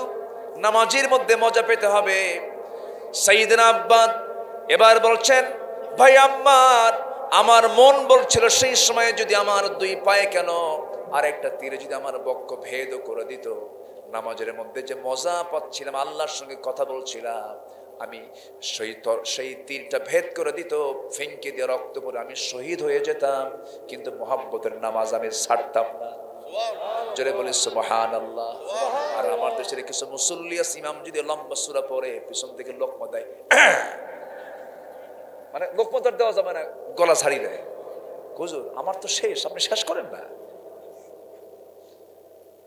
মাহফিলে এসে কিছু কিছু জায়গায় এখানে খুব সুন্দর পরিবেশ, কিছু কিছু জায়গায় দেখা যায়, কিছু কিছু মাহফিলে দেখা যায় লোকজন শুধু ওঠা বসা করে, যেতে চায়, ছটফট করে। মাহফিলে বসে যদি কেউ মজা না পায়, কোরআন শুনে যদি মজা না পায়, নামাজ পড়ে যদি মজা না পায়, তাহলে ভাবতে হবে ওয়াসওয়াসা দেওয়ার জন্য তার পিছনে কে লেগে আছে। কে লেগে আছে? শয়তান তো সুনামগঞ্জ চেনেই না। সুনামগঞ্জ চেনে? শয়তান আদমরেও চিনছে। আমার বাপ আদমকে চেনে নাই? আদম ছিলেন কোথায়? কোথায় ছিলেন? আল্লাহর পয়গম্বর মুসার কাছে একদিন শয়তান দাঁড়ায় আছে, পাশে জিবরাইল। জিবরাইল বলতেছে, ধমক দেয়, শয়তান নবীর কাছে আসা লাগে নাকি? শয়তান কয়, জিবরাইল, আদম ছিল জান্নাতে, জান্নাতে যে আদমরে ধোকা দিছে, ও তো দুনিয়ায় আছে। তাহলে শয়তান কি সুনামগঞ্জে নাই? আছে না নাই? মাঝে মাঝে একটু চলে যায়, রিপ্রেজেন্টেটিভ বানায় কিছু থুইয়া যায়, তোরা কর, আমি আসতেছি আবার। এরকম কিছু রিপ্রেজেন্টেটিভ বান্দার মধ্যে শয়তানের আছে না নাই? যারা সুদ খায়, যারা মদ খায়, এগুলো যারা করে। আমি কিন্তু লাইনে আছে আলোচনার। আমার কথা কি বুঝতেছেন তো সবাই নাকি? জোরে বলি আলহামদুলিল্লাহ। এত সুন্দর মানুষ, আলহামদুলিল্লাহ। আমি এসেছিলাম সুনাম, ও না, এটা কি সদর? এটা কোন থানা? শান্তিগঞ্জ। ও শান্তিগঞ্জ, নতুন না? হ্যাঁ, ও আচ্ছা আচ্ছা। অশান্তি কিছু নাই এখানে, সব শান্তি। অং শান্তি, অং শান্তি। জি, খুব ভালো। 1 নাম্বার শিখলাম আমরা। নাম্বার 2 হলো, আল্লাহ তাআলা নামাজের ওয়াজ যেখানে করছেন, সেখানে কিসের ওয়াজ করছেন বলেন তো? বলেন। নামাজের ওয়াজ যেখানে আল্লাহর আছে, সেখানে কিসের ওয়াজ আছে? যাকাত। সেখানে কি আছে বলেন? যাকাত। নামাজ আল্লাহর হক, যাকাত বান্দার হক। যাকাত কার হক? বান্দার হক। আমার বন্ধুগণ, আল্লাহ রাব্বুল আলামিন যাকাতের কথা দ্বিতীয় নম্বরে বললেন, নামাজের কথাটা আগে বললেন। যাকাত তোমরা আদায় করবা, যাকাতটা ঠিক মতো আদায় করবা। তোমরা যাকাত দিলে সোশ্যাল সিকিউরিটি নিশ্চিত হয়ে যাবে, অর্থনৈতিক ভারসাম্যতা চলে আসবে, সুদ চালু হবে, সেই জায়গায় পুঁজিবাদী সভ্যতা গড়ে উঠবে, অসভ্যতা গড়ে উঠবে। ধনী শুধু ধনী হবে, গরিবরা ক্লেদাক্ত সরীসৃপের কিলবিলে বাচ্চার মতো পানির পাকে ডুবে মারা যাবে, শান্তি পাবে না। এই জন্য সুদ আছে যেখানে, গজব আছে সেখানে, যাকাত আছে যেখানে, রহমত আছে সেখানে। যাকাত চাঁদকে, যাকাতকে দেখতে চান আল্লাহ তাআলা। আমার বন্ধুগণ, এটা হলো বান্দার হক। বান্দার হক নষ্ট করে কপাল কালো বানায় যদি আপনি দুনিয়া থেকে বিদায় নেন, কাজ হবে না। বান্দার হক আপনি নষ্ট করে ফেলেছেন। বোনের হক নষ্ট করা যাবে না। বোনের সম্পত্তি দেওয়া ভাই আমার দেশে কম না বেশি? কম। খালি ঠকাতে চায়। হ্যাঁ, ঠিক আছে না? ঠকাতে চায়। কি এটা কি আমারে দিলেন? ওয়াজ যেন বেশি করি না, ভালো লাগবে না। যা আছে আলহামদুলিল্লাহ, আমরা ওয়াজটা শুনবো, আমল করবো বেশি। জোরে বলি ইনশাআল্লাহ। বোনের সম্পত্তি মেরে খাওয়া ভাই তো সুনামগঞ্জে নাই। বোনের সম্পত্তি যদি বোন জোর করে তখন কি বলে জানেন? ওই যে হাওরের মধ্যে কিছু জমি আছে, যা দামি জমিগুলো ভাই রেখে দেয়, আছে না? ও কি ভাই না চিটিং? আসতে ভাই না চিটিং? চিটিং, সে চিট, প্রতারক। সে কোন প্রতারক জান্নাত পাবে না। বোনকে সম্পদ বুঝায় দেন। বোন তো মার পেটের, মায়ের পেটের বোনকে দেয়, সে দেয় না। কম বড় অপরাধ এটা? বিশাল বড় অপরাধ। বোন লজ্জায় কিছু বলতে পারে না। চেয়ারম্যান সাহেবরা তো এগুলো বিচার করেন, প্রায় প্রায় বৈঠক করেন। ভাইরা সব এক জায়গায় জোট হয়ে বলে বোনদেরকে দেব না, বহুতাল বাহানা করে। বোনগুলো মাঝে মাঝে আসে, এক যুগ চলে গেল, বোনের জায়গায় যে তুমি ধান লাগালা, ধান লাগায় সেই ধান গোলাই পড়ালা, হজে গেলা, তোমার হজের 14টা বেজে গেছে, তোমার কোনো ইবাদত কবুল হবে না। আবার বোনকে মাঝে মাঝে দাওয়াত দিয়া পিঠা খাওয়ায়, মিষ্টি খাওয়ায়, ফলমূল কিনে দেয়, পামপট্টি দিয়া মাঝে মাঝে বোনকে সন্তুষ্ট করার জন্য পাশে রেখে আবার বসে গল্প করে, আবার ওয়াজ করে। মাঝে মাঝে বোনকে বলে, বোন একটা কথা বলি, কি অংশ নিলে কিন্তু ধ্বংস হয়। দেখছেন কি ওয়াজটা দিল? আছে না এরকম? আছে না? এই সমস্ত ঠকবাজ ধোকাবাজদের জন্য জান্নাত কখনো জুটবে না। জান্নাত পেতে হলে ঠকবাজি করা যাবে না, বনের সম্পত্তি মেরে খাওয়া যাবে না, প্রতিবেশীর কি কষ্ট দেওয়া যাবে না, প্রতিবেশীর রাস্তা আটকায় দেওয়া। প্রতিবেশী মনে হয় সুনামগঞ্জের নাই? আসতে বলবেন না, আছে না নাই? আমি চেয়ারম্যান সাহেবের কিছু উপকার করে দিই, মাঝে মাঝে তো এগুলো বসে, রাস্তা দেয় না, রাস্তা আটকায়। বাড়ির পিছনে বাড়ি, প্রতিবেশী, ক্যাসাল লাগছে, গন্ডগোল লাগছে, রাস্তাটার জায়গা তার নাই, সামনের বাড়িওয়ালার জায়গা দিয়ে আস্তে আস্তে করে হেঁটে যায়। গন্ডগোল লাগছে একদিন, গন্ডগোল লাগার সঙ্গে সঙ্গেই খোঁটা দিয়ে মাঝখানে মেরে দিস, বন্ধ। জমি কি ওর বাপের? জমি কার? আর রাস্তা আটকা দিচ্ছে কার? বান্দার। কার? বান্দার। দেখে ছোটখাটো অপরাধ, ছোটখাটো অপরাধ, বিশাল বড় অপরাধ। আল্লাহর জমিন আপনি খোঁটা কেড়ে আল্লাহর বান্দাকে আপনি আটকানোর কে? বিশাল ব্যাপার এটা, বড় অপরাধ। আমার রাসূল বলেছেন, আমার উম্মতের যদি কষ্ট না হতো, প্রতিবেশীকে আমি সম্পত্তির ওয়ারিস বানাতাম। কত বড় কথা! প্রতিবেশীকে আমি সম্পত্তির ওয়ারিস বানিয়ে দিতাম। আপনি মারা গেলেন, আপনার দূরের আত্মীয়, মানে আপনার আত্মীয় রক্ত দূরে থাকে, সে আগে আসবে না প্রতিবেশী আগে আসবে? গরিব প্রতিবেশীর সঙ্গে আরো বেশি মহব্বত রাখা দরকার।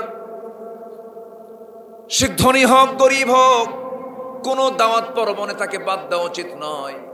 আমার বন্ধুগণ, দেখবেন কিছু কিছু বিয়ের অনুষ্ঠানে ধনী আত্মীয় দাওয়াত পায়, কিন্তু গরিবরা দাওয়াত পায় না।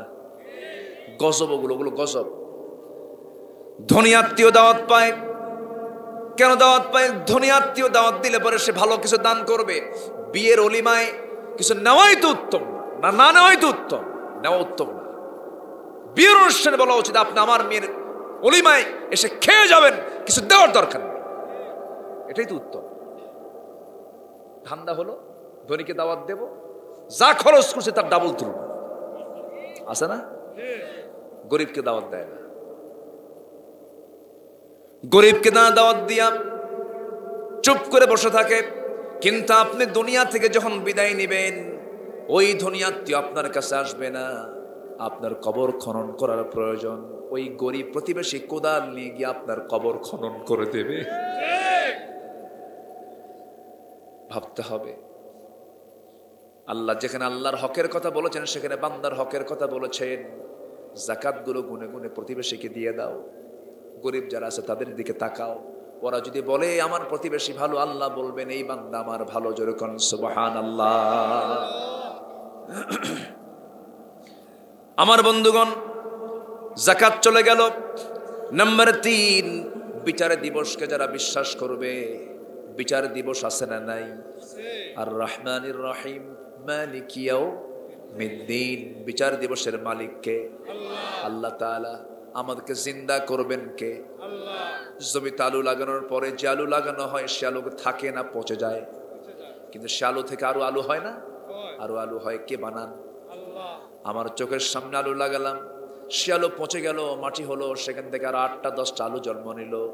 যে আল্লাহ তাআলা একটা আলুকে মাটির সঙ্গে পচায় দিয়া সেখান থেকে 8-10টা আলু জন্ম দিতে পারেন, সে আল্লাহ তাআলা আমাকে মৃত্যুর পর মাটির সঙ্গে মিশায়া দিয়া তিনি কি আমাকে আবার জিন্দা করতে পারেন না? পারেন না? পারেন। এই বিচার দিবসকে যারা বিশ্বাস করবে, আল্লাহ বলছেন আমি তোকে নিজ হাতে জান্নাত দিয়ে দেব। আল্লাহ রাব্বুল আলামিন এরপরে বলছেন নাম্বার 4, আযাবকে যারা ভয় পায়, যারা আল্লাহর আযাবকে যারা ভয় পাবে, আমার আযাবকে যারা ভয় পেয়ে চোখের পানি ফেলে ফেলে কাঁদবে, আমি তাকে জান্নাত দেব, জোরে কোন সুবহানাল্লাহ। নাম্বার 5 হলো লজ্জাস্থানের যারা হেফাজত করবে। আল্লাহ তাআলা এখানে খুব গুরুত্ব দিয়ে এই কথাটা বলেছেন। সূরা মুমিনুনের মধ্যে আবার জিহবার কথা আগে বলেছেন, ওয়াল্লাযীনা হুম আনিল লাগভি মুআরিদুন। জিহবাকে যারা কন্ট্রোল করবে, কথা আগে না চিন্তা আগে? বলেন কি আগে? বলেন চিন্তা আগে, কথা পরে। চিন্তাশীল মানুষ আগে চিন্তা করে, এরপরে কথা বলে। কথা এমন একটা জিনিসের নাম, থাপ্পড় মারছেন ভুলে যায়, কিন্তু এমন একটা কথা বলেছেন মরার আগ পর্যন্ত মনে থাকে। কথা বলতে খুব সাবধান। কথার মধ্য দিয়ে সম্পর্ক গড়ে, কথার মধ্য দিয়ে সম্পর্ক ভাঙ্গে। বিয়ে হয় কিসের মধ্য দিয়া? কিসের মধ্য দিয়া? কবুল আবুল, ঠিক আছে না? কবুল হয়ে যায় কথার মধ্যে, আবার তালাক হয় কি দিয়া? কথা দিয়াই। চিন্তা করে কথা বলতে হবে। প্রবাসীরা মাঝে মাঝে অনেকেই ফোন দেন। এক প্রবাসী আমাকে ফোন দিয়ে বলে, হুজুর কাম তো সারছে, কি সেঞ্চুরি করছি। সেঞ্চুরি কিসের? হুজুর তালাক দিছি। 100টা একসাথে কইছি, 100 বার তালাক কইছি। বলে 100 বার আপনি দিলেন, হবে না তো 3 বার। হুজুর রাগ উঠছিল তো, শাশুড়ি শুদ্ধ তালাক দিছি। কি রাগ দেখেন? তাহলে এখানে কি চিন্তা আগে আসছে না রাগ আগে আসছে? বললাম ভাই তালাক তো দিলেন ভালো কথা, এখন কি আর বলবেন? বলেন হুজুর চোখে পানি, বাচ্চা আছে, ভুল করছি, মাফ করে দিন। হুজুর মাফের কোনো জায়গা আছে নাকি? রাগের মাথায় তালাক দিলে কি হুজুর তালাক হয় নাকি? দেখেন আমার ফতুয়া জিজ্ঞাসা করতেছে। আচ্ছা তালাক কি কেউ খুশি হয়ে দেয়? বউকে ডাক দিয়ে বলে, বউ রাগ করো না, তোমারে না তালাক দিলাম, এরকম করে তালাক হয় না রাগে হয়? রাগে তো। অসংখ্য পরিবার আছে এই মেজাজের ভারসাম্যহীনতার কারণে তালাক হয়ে গেছে, কিন্তু তারা স্বামী স্ত্রী পরিচয় দিয়ে থাকে, কিন্তু জেনা হয়। এই জন্য কথা খুব সাবধান। একটা কথা বলার আগে চিন্তা করে কথা বলবো, জোরে বলি ইনশাআল্লাহ। কিন্তু মিথ্যাবাদী কথা কম কয় না বেশি কয়? কারণ মিথ্যা কথা প্রতিষ্ঠিত করার জন্য বারবার মিথ্যা কথা বলতে হয়, বারবার মিথ্যার আশ্রয় নিতে হয়। আর আমার দেশে সবচেয়ে মিথ্যা কথা বেশি বলে কারা? বলে শিক্ষক, শ্রমিক, নেতা। দেখেন সবাই জানে, কিন্তু হ্যাঁ মিথ্যা। সবাই মিথ্যা বলে, কিন্তু মিথ্যার একটা মাত্রা আছে। এত মিথ্যা কথা জীবনে শুনলাম আমরা 71 থেকে নিয়ে 2024 সাল পর্যন্ত। মাইক পাইলে শুরু হলো। এই পর্যন্ত কোন রাজনীতিবিদ, কোন নেতা, কোন দেশের শাসক এরকম কি বলছে যে আমি 10 বছর দেশ চালালাম, আমার এই ভুলটা হয়েছে, আমার মাফ করে দিয়ে? কেউ কি বলছে যে আমার এই কাজের ভুল হয়েছে? যারা ভুল না করে তারা তো ফেরেশতা। তারা ফেরেশতা না? তারা সব আমাদের দেশে যারা দেশ চালাচ্ছে সব ফেরেশতা।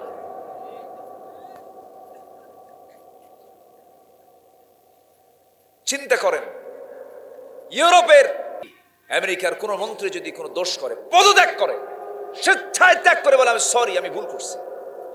আমার দেশে কোনো ভুলই নাই। কিসের ভুল? আমি ফেরেশতা। কি কথা বোঝেন নাই?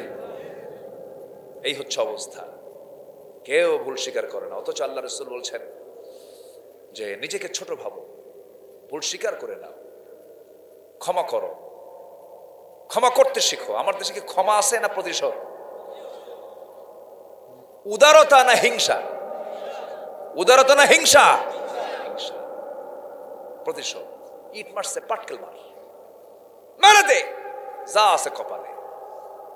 না, রাসূল ক্ষমা করেছেন না প্রতিশোধ নিয়েছেন?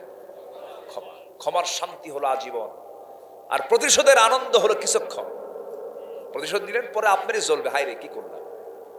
কিন্তু ক্ষমা করে দিবেন, সারা জীবন আপনার তৃপ্তি পাবেন, আনন্দ পাবেন। আমরা ক্ষমার নীতি করব, জোরে বলি ইনশাআল্লাহ। স্বামী স্ত্রীর মধ্যে গন্ডগোল, যে আগে বলবে সরি সে হচ্ছে মহামানব। তবে পুরুষকে এখানে ছাড় দিতে হয়, কারণ মেয়েরা সোজা হাড়ে না বাঁকা হাড়ে? আজ থেকে সোজা হাড়ে না বাঁকা হাড়ে? কথা কম কয় না বেশি কয়? মেয়েরা কথা কম কয় না বেশি কয়? পুরুষ মানুষ কথা বলে 2000, সারাদিন 2000 শব্দ, আর মেয়েরা কথা বলে 5000 শব্দ। বেগুন কিনছেন ভুল করে, পোকা হয়েছে, বর্ষাকালের বেগুন তো, পোকা বেগুন নিয়ে চলে গেছেন, আপনি টের পান নাই। শুধু কুর্তি নিয়ে যদি দেখে যে বেগুনে পোকা, এই বেগুন পোকার তাফসীর হবে হলো 3 ঘন্টা। ঠিক আছে না?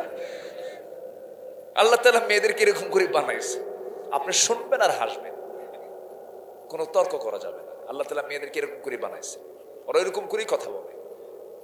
কারণ কথা বেশি বলতে হয় তাদের। বাচ্চার সঙ্গে, বাচ্চা লালন পালন করতে গেলে কথা কম লাগে না বেশি লাগে? বেশি লাগে না? বাচ্চা খেলে কান্দে, আব্বা থামো, থামো, থামো আব্বা, ও সোনা, কত কি বলে, বাবা সোনা, কোলে নিয়ে হাঁটে, কত ধৈর্য ধরে এক কথা ঘন ঘন কয়। এই দায়িত্ব যদি আপনি নেন, বাপ, আব্বা থাম, থাম, থাম, ঠিক আছে না? বাপ পারবে না, বাবার পক্ষে সম্ভব না। তাহলে মেয়েরা যে বেশি কথা বলে, এটার কল্যাণের দিক আছে না নাই? আল্লাহ যাকে যেটা দরকার সেটাই দিয়েছেন। স্বামী স্ত্রীর মধ্যে গন্ডগোল হলে পরে সবচাইতে বেশি খুশি হয় শয়তান। ডিসির গন্ডগোল, ডিসির বইয়ের সাথে অফিস কি ঠিক থাকবে? এসে কেরানিকে থাপ্পড় মারবে, একদম হেড অফিস গন্ডগোল করে দেয় এই শয়তান। মুনাফিকরা এগুলোতে সবসময় ঢুকে থাকে, মুনাফিকদের কাজও এগুলো। রাসূলকেও এরকম মুনাফিকরা ডিস্টার্ব করেছে, স্বামী স্ত্রীর মধ্যে দ্বন্দ্ব লাগাই দিচ্ছে না? ইফকের ঘটনা আছে না? ইফকের ঘটনা আছে। এক রাতে কতগুলো বলবো, অনেক কথা।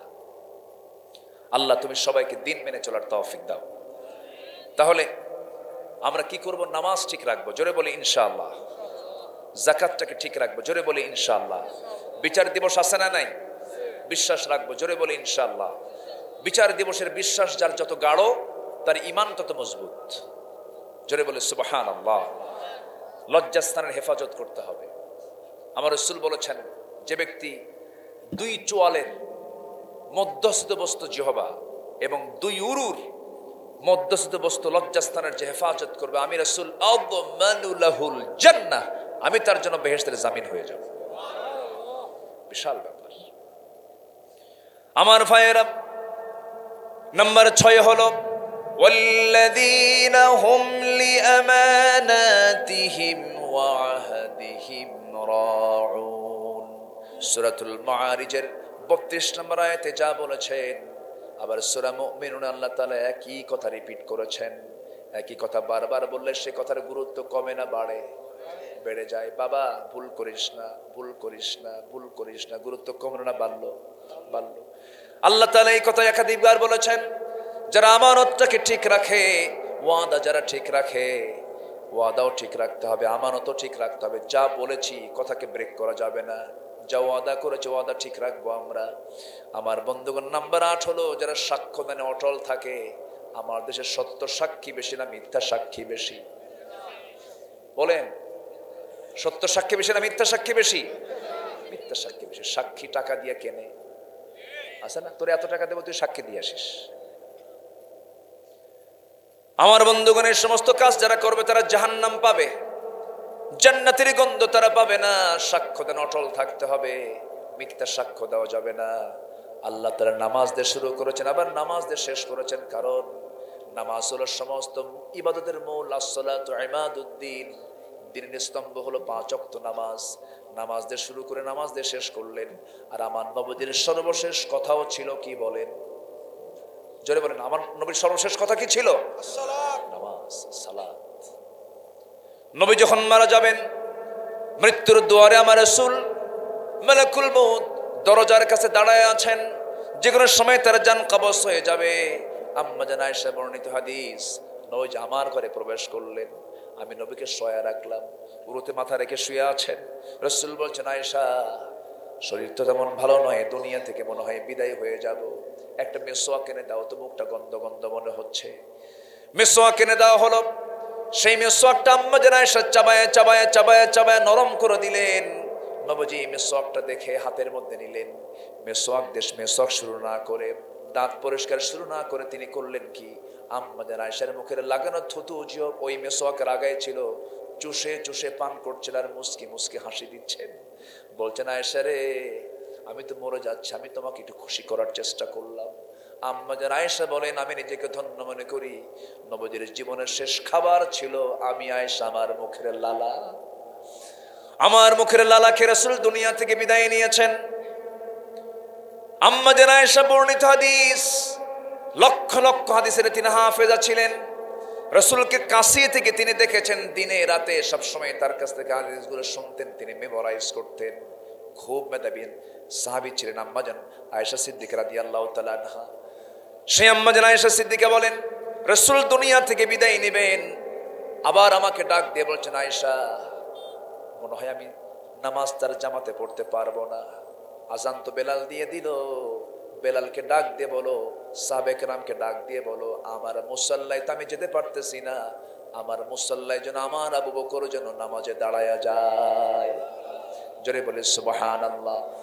আমার আবু বকর যেন দাঁড়ায়া যায়। আজান হয়ে গেছি, সব হুজরাখানার দরজার দিকে চেয়ে আসে, রাসূল বের হবেন দরজা দিয়া, কিন্তু বের হয় না, টাইম পার হয়ে যেতেছে। আমার নবী সবসময় আউয়াল ওয়াক্তি তিনি চলে আসতেন, নামাজে দাঁড়াতেন। আসসালাতু আলা ওয়াক্তিহা, সময় মতো নামাজ, কিন্তু রাসূল আসতেছেন না। সঙ্গে সঙ্গে বলা হলো, আবু বকর তোমাকে নামাজ পড়াতে হবে। নামাজে যখন মুসাল্লায় দাঁড়াইছেন, সাহাবে কেরামদের মধ্যে হাউমাউ কান্না শুরু হয়ে গেছে। সাহাবেদের কান্না রাসূল শুনে বলছেন, আয়েশা রে, আমাকে একটু জানালার কাছে নিয়ে যাও, আমার সাহাবীরা কেমন করে নামাজ পড়ে আমি একটু দেখি। আমার নবীজি জানালার কাছে চলে গেলেন। সাহাবে কেরামদের নামাজের দৃশ্য দেখে নবীজির চোখের কোনা বেয়ে বেয়ে টপ টপ করে পানি পড়ে। আম্মা জান আয়েশা আস্তে করে সে গালের সেই চোখের পানিগুলো মুছে মুছে দিচ্ছেন আর বলছেন, হুজুর আপনি কাঁদেন কেন? আপনার সাহাবীরা তো নামাজ পড়ে। রাসূল বলছেন, আয়েশা রে, মানুষ কান্দে দুই সময়, চরম দুঃখের সময়, চরম আনন্দের সময়। আমার চোখের পানি যে দেখতেছে, এই চোখের পানি আমার দুঃখের নয়, এটা আমার চরম আনন্দের চোখের পানি। এই নামাজের জন্য তায়েফের মানুষ আমাকে কি না করেছে।